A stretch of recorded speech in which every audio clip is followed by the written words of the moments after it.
now we're going to look at triangles that are not right angled. What? Yes, you can actually use trigonometry when you have triangles that are not right triangles. Okay, and the first thing we're going to do is something called the law of sines. In Australian textbooks, we also use this different name. It's called the sine rule. And it's a formula for using trigonometry when you don't have a right triangle. What I'm going to do is draw a line down here, construct. It's going to go from the vertex B and hit the side AC at a right angle to it. And what's that line called again? The line drawn from one vertex to the opposite side of a triangle that's going to meet that opposite side at a right angle. It's called an altitude. And I'll call that length h, okay, because it's kind of like a perpendicular height, isn't it? Now, how many triangles do we have? We actually have three triangles now. I've got the big one and the two smaller ones now. So let's just call these triangles 1 and 2. Okay, let's look at triangle 1. What I'm going to do is sine C. Now, how do we label the sides of triangles again? Remember, if this is angle A, then the side A is on the other side of that. Okay, if we've got side B, then this is length B here. I'm not going to need B for this one though. We've got angle C here, so we've got side C. So what is sine C in this triangle here? Okay, well we've got opposite over hypotenuse, h over A. And now I'm going to multiply both sides by A times A times A. And we get cancelling. A's cancel.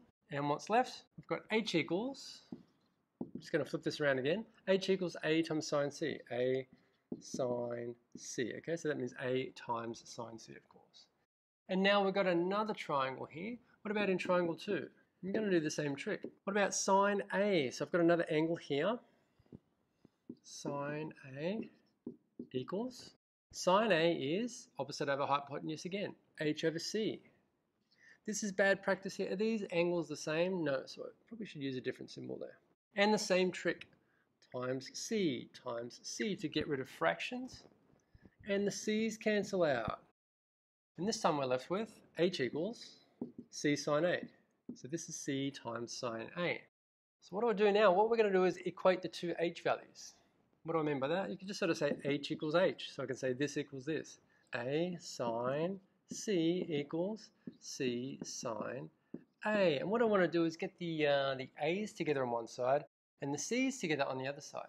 So what I'm going to do is divide both sides by sine A times sine C. And look at what cancels. So remember, these are all multiplied here. That's times, that's times, that's times, that's times. So stuff can cancel. The sine C's will cancel. And the sine A's will cancel. And I'm left with A over sine A equals C over sine C. And this is actually the sine rule, or the law of sines. Okay, it's this equation here. I could also have done this with, see how I did it with A and C here? I could have also done this with A and B, or B and C instead. But the full formula is this. A over sine A